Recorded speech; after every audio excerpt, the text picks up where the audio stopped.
అందరికీ నమస్తే. మనం చూస్తున్నటువంటిది చున్నం చెరువు. ఒకప్పుడు దుర్గంధంగా ఉన్నటువంటి ఈ చెరువుని ఈరోజు మన ముఖ్యమంత్రి వర్యులు, తెలంగాణ రాష్ట్ర ముఖ్యమంత్రి వర్యులు రేవంత్ రెడ్డి సార్ ఎంత సుందరీకరంగా తయారు చేసిండో ఒకసారి చూసుకోవచ్చు.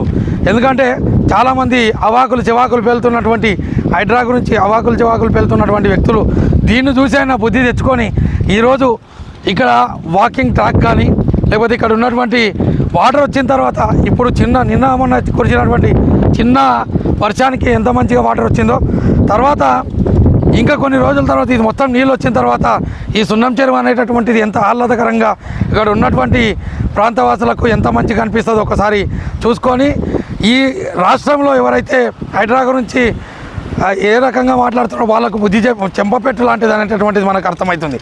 ఇంకోటి, ఈ చిన్న వాకింగ్ ట్రాక్ కానీ ఈ చెరువు చుట్టూ మొత్తం అంటే ఒక అదర్ కంట్రీస్లో ఎట్లా ఉంటుందో ఆ రకంగా తయారు చేస్తున్నాడు. దీన్ని బట్టి మనం ముఖ్యమంత్రికి ఎంత రుణపడి ఉంటామో ఒకసారి మనం ఆలోచించుకోవాలి. ఇంకా కొన్ని రోజుల తర్వాత వాటర్ వచ్చిన తర్వాత దీని యొక్క అందం కానీ, ఇక్కడ ఉన్నటువంటి ఆ బిల్డింగ్స్ కానీ, గుట్టలు కానీ, తర్వాత ఇక్కడ చిన్న పిల్లలు కానీ పెద్దలు కానీ వాకింగ్ చేసుకోవడానికి ఎంత ప్రాంతం ఎంత రకంగా ఏ రకంగా ఉందో ఒకసారి చూసుకొని మనం రేవంత్ రెడ్డి గారికి హ్యాట్సాప్ చెప్పుకోవాలి. Thank you.